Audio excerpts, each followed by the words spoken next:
أعوذ بالله من الشيطان الرجيم بسم الله الرحمن الرحيم.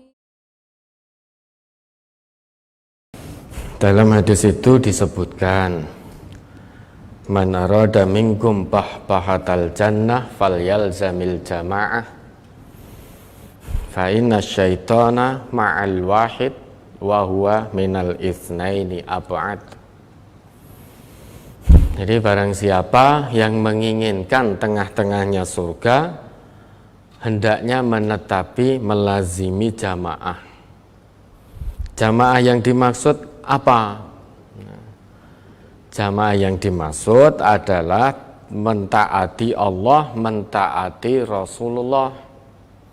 Nah, dulu Islam ini kaum muslimin dalam satu kepemimpinan di masa Nabi, kemudian di masa para khalifah tersebut. Itu satu kepemimpinan. Namun saat ini tidak kita jumpai.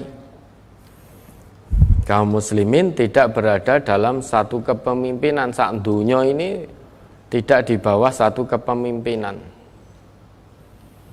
Nah, adanya pemimpin-pemimpin komunitas muslim saat ini. Nah, meski demikian, hendaknya umat Islam itu jangan tercerai-berai, tetap bersatu padu, tetap bertaut hatinya satu dengan yang lain.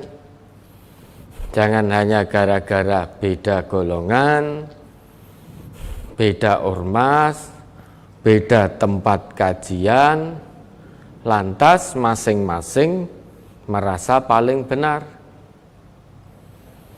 Perasaan paling benar inilah yang kemudian akan menimbulkan perpecahan,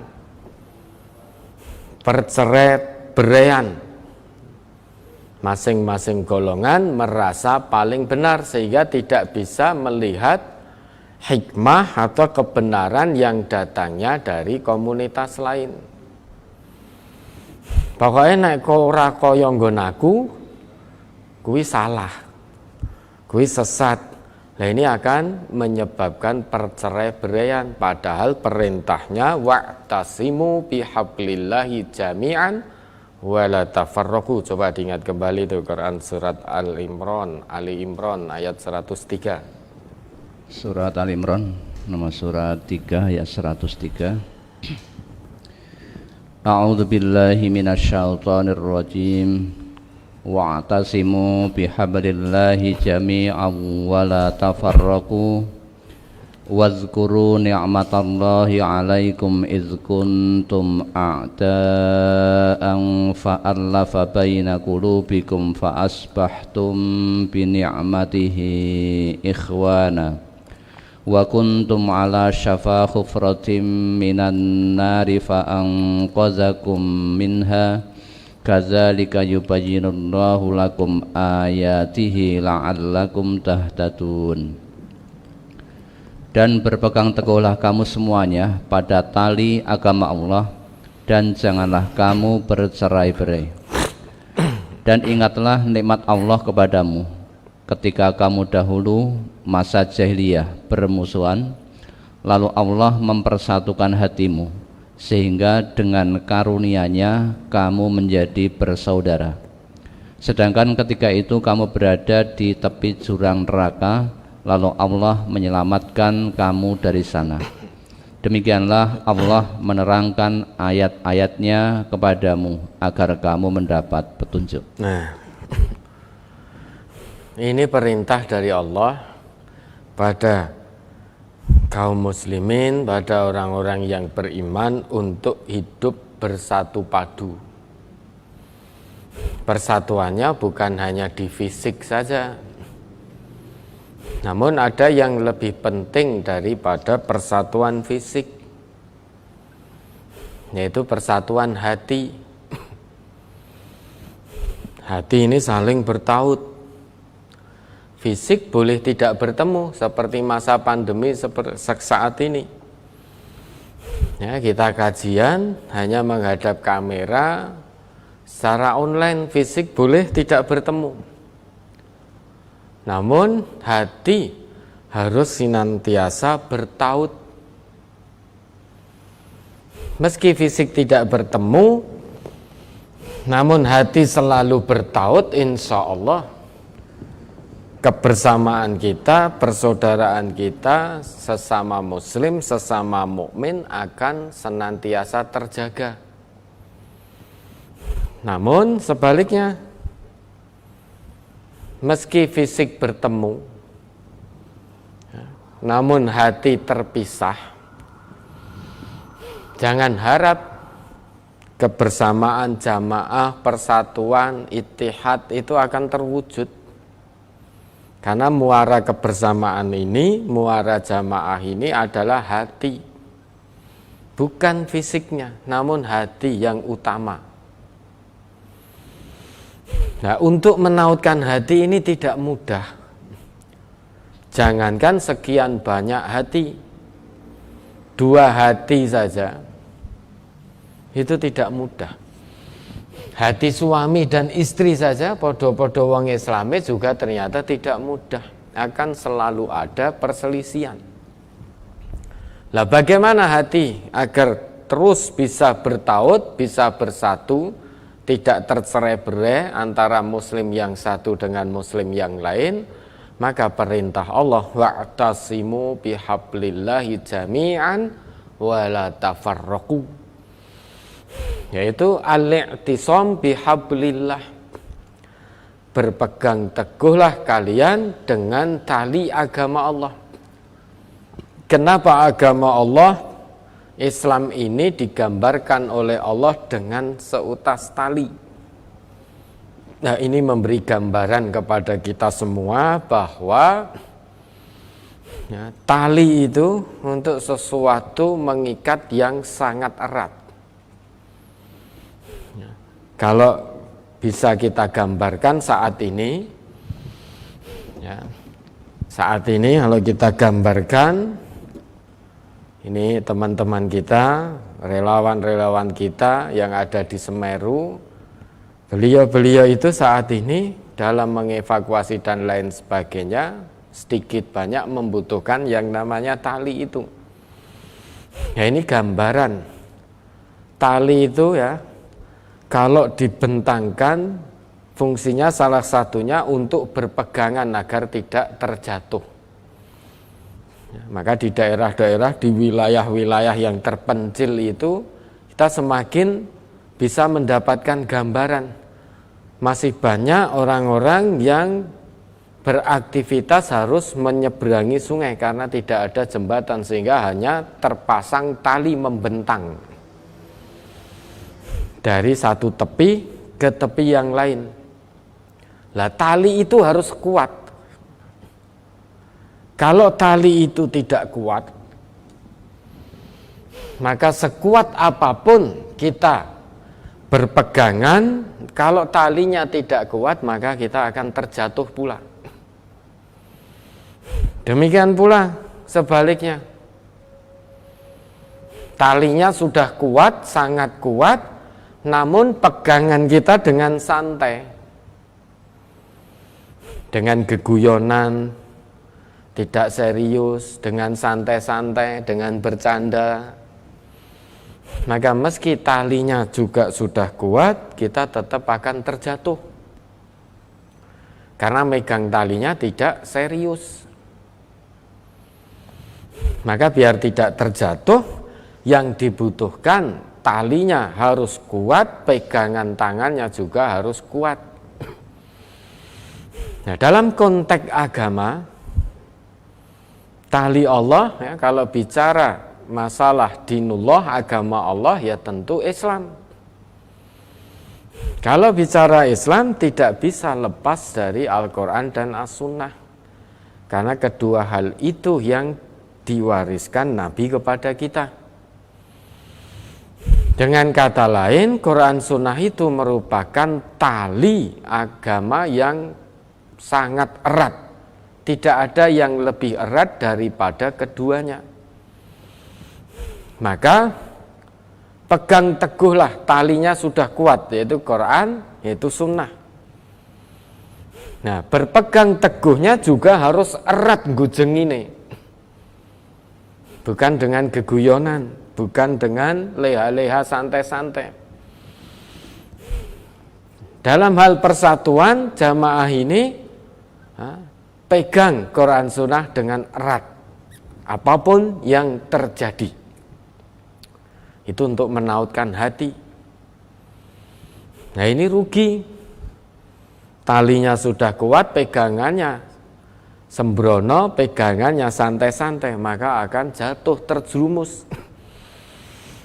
Jatuhnya ditandai dengan adanya perpecahan, sedangkan Allah melarang.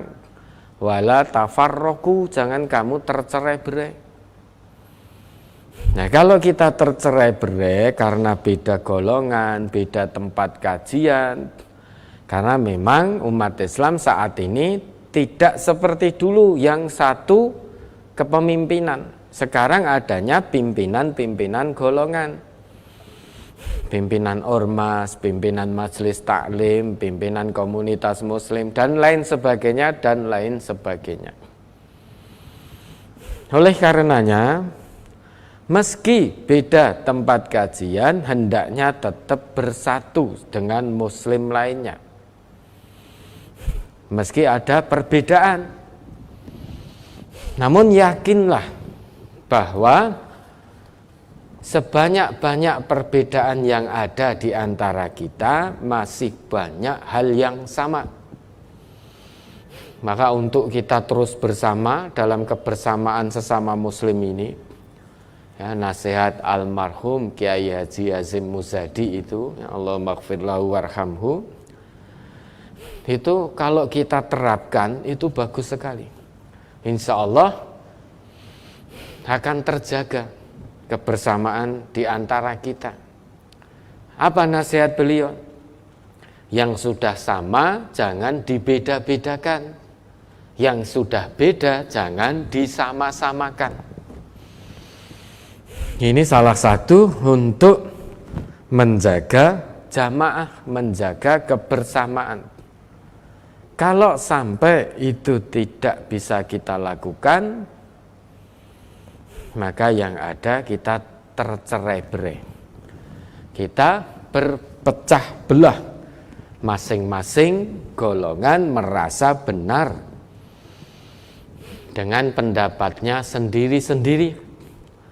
Kata Nabi kita, kalau sudah demikian, masing-masing merasa paling benar, ini salah satu tanda rusaknya zaman. Rusaknya umat itu salah satunya menurut Nabi, fa'i'jaba kulli dzi ra'yin bi ra'yihi. Masing-masing merasa benar dengan pendapatnya sendiri-sendiri. Nah, ini virus yang menjangkiti umat Islam saat ini, namun kita tidak sadar. Virusnya ini lebih bahaya daripada corona. Karena virus ini menyebabkan kita, hati kita qasiyah, keras. Virus merasa paling benar ini menyebabkan hati kita menjadi keras. Tidak bisa melihat kebenaran yang datangnya dari orang lain. Nah, taqdisul afkar ad-diniyah yang terjadi, ya, virus pengkultusan pendapat-pendapat keagamaan dalam kelompoknya masing-masing, sehingga melupakan Quran, melupakan sunnah. Yang terjadi nek ora podo aku kuwi salah. Nah, ini berbuat, hati-hati, bisa jadi kita berbuat musyrik tanpa sadar. Salah satu perbuatan syirik, perbuatan kemusyrikan menurut Allah bukan hanya sebatas penyembahan berhala saja, bukan. Namun masing-masing golongan itu bangga dengan golongannya sendiri-sendiri. Tidak taslim pada Quran, tidak taslim pada sunnah, namun bangga dengan golongannya sendiri-sendiri, sehingga menyesat-nyesatkan orang lain. Nah, ini salah satu perbuatan syirik yang tidak disadari.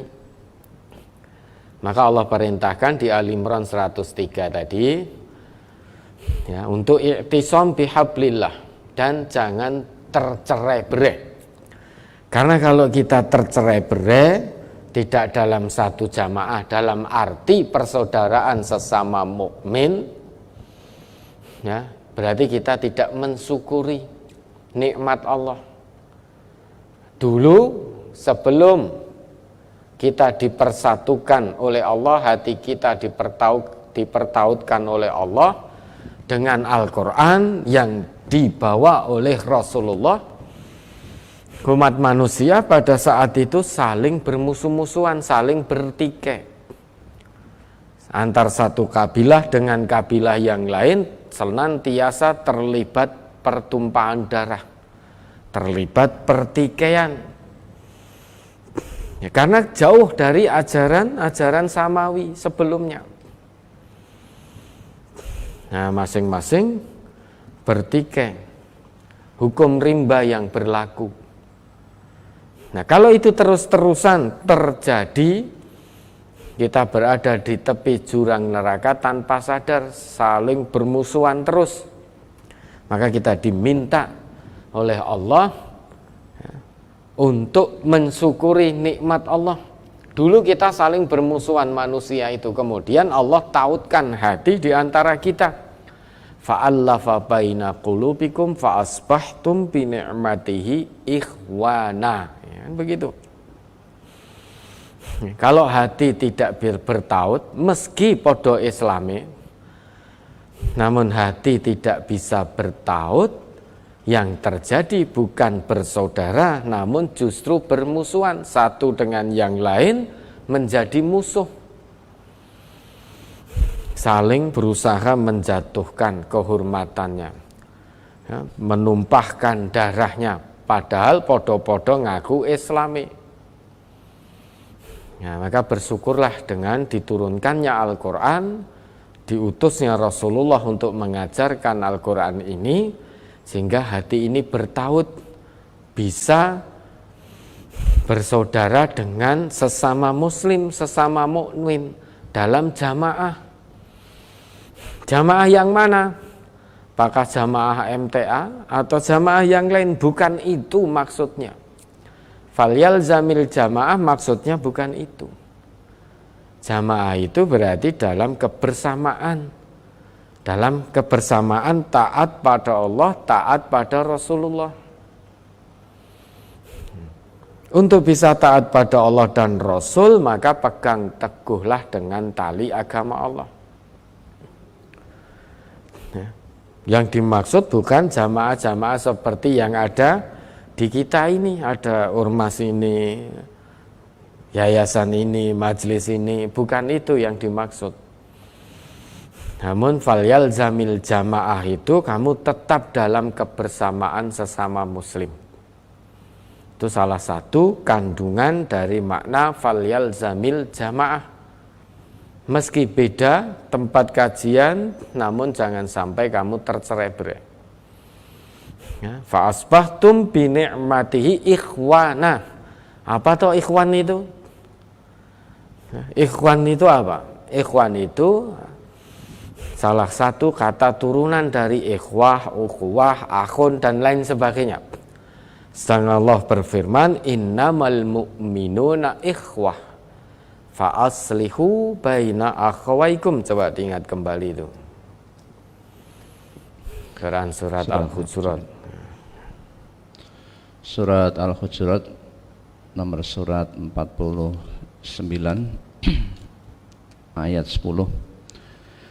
Innamal mu'minuna ikhwatun fa aslihu baina akhawaikum wattaqullaha la'allakum turhamun. Sesungguhnya orang-orang mukmin adalah bersaudara. Karena itu damaikanlah antara kedua saudaramu dan bertakwalah kepada Allah supaya kamu mendapat rahmat. Ini kewajiban kita sebagai seorang mukmin. Kalau hati merasa ada iman, ini kewajiban kita. Kewajiban kita dengan mukmin yang lain itu tidak ada kecuali hanya bersaudara. Bersaudara, senasib, sepenanggungan, satu tubuh, saling menguatkan. Itu kewajiban sesama mukmin. Innamal mu'minuna ikhwah. Ikhwah itu apa? Ya, ternyata Al-Quran atau bahasa Arab itu tidak menggunakan kata akhun dan turunannya, ikhwah, ikhwan dan lain sebagainya, kecuali hanya untuk menunjuk makna persaudaraan yang hakikatnya bersumber dari satu bapak yang sama. Jadi al-ukhuwah al-islamiyah, ya akhi, ya ukhti, ya ikhwani dan lain sebagainya. Kata-kata akhun, ikhwah, ukhuwah dan lain sebagainya itu tidak digunakan kecuali hanya untuk menunjuk pada makna persaudaraan yang bersumber dari satu bapak yang sama. Bapak kita sama. Ya, bapak kita sama.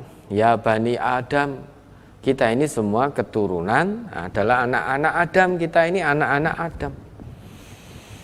Nah, maka karena persaudaraan dari satu bapak yang sama, maka jangan saling berselisih. Namun adanya ayat fa'aslihu baina akhawaikum itu mengisyaratkan bahwa potensi terjadinya perselisihan sesama mukmin itu mungkin terjadi, akan selalu ada potensi perselisihan sesama mukmin.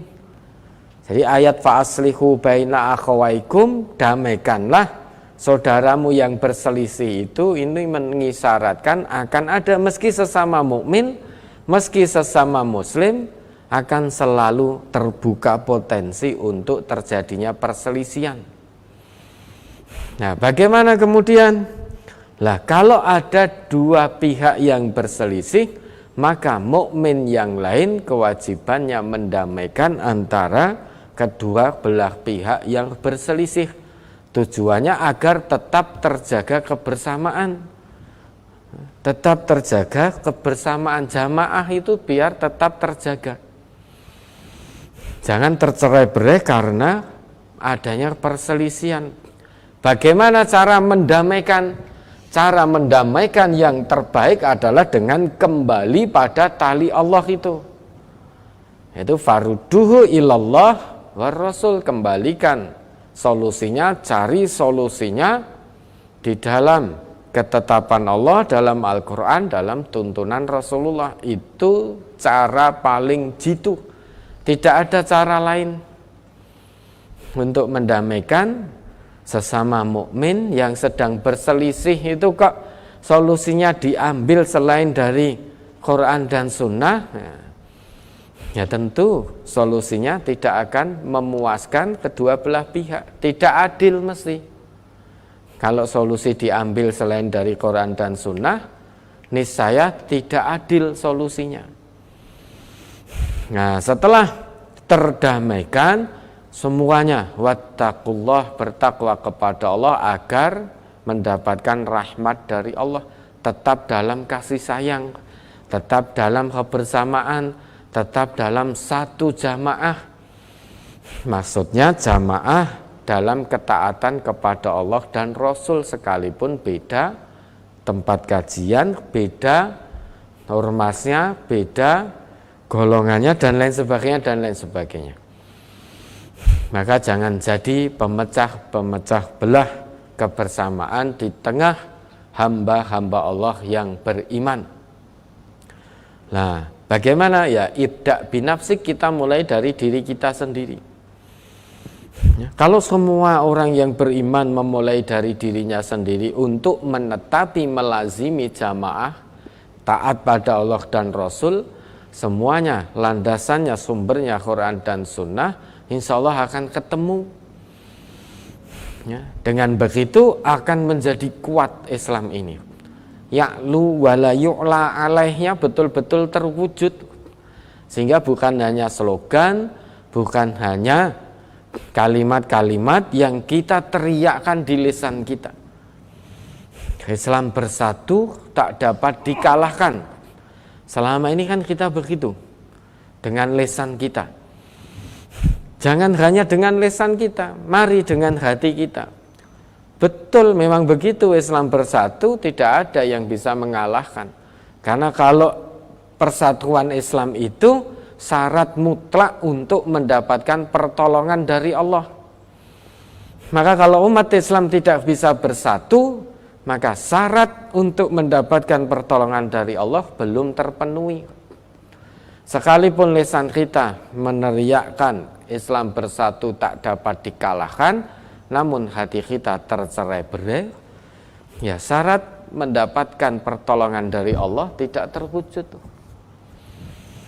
Ya, ada satu makalah, la ghalabata illa bil quwwah. Tidak ada kemenangan kecuali dengan kekuatan. Wala quwwata illa bil ittihad. Kekuatan itu tidak akan terwujud kecuali dengan ittihad, persatuan, kebersamaan. Wala ittihada illa bil fadail. Tidak akan terwujud persatuan, kebersamaan kecuali dengan keutamaan-keutamaan. Keutamaan yang dimaksud apa? Wala fadaila illa biddin. Keutamaan dalam beragama ini. Wala dina illa ma waffaqal kitab was sunnah. Tidak ada agama kecuali yang sesuai dengan Quran dan sunnah. Karena dua hal itu yang diajarkan, diwariskan Nabi kita. Mari kita mulai dari diri kita sendiri-sendiri untuk berusaha sekuat tenaga menjadikan, menganggap, melihat saudara muslim kita, orang Islam di luar golongan kita adalah saudara muslim kita, bagian dari tubuh kita sendiri. Ya. Kalau itu bisa dilakukan, satu tubuh betul, maka muslim yang satu dengan yang lain tidak akan saling menyakiti. Bagaimana mungkin dia akan menyakiti muslim yang lainnya, sedangkan muslim yang lainnya itu juga merupakan bagian dari tubuhnya sendiri. Dengan kata lain, kalau persaudaraan itu sudah terwujud, kebersamaan jamaah itu terwujud, berarti satu tubuh terwujud, itu berarti aku adalah kamu, kamu adalah aku. Karena kamu adalah aku, tidak mungkin aku menyakiti kamu.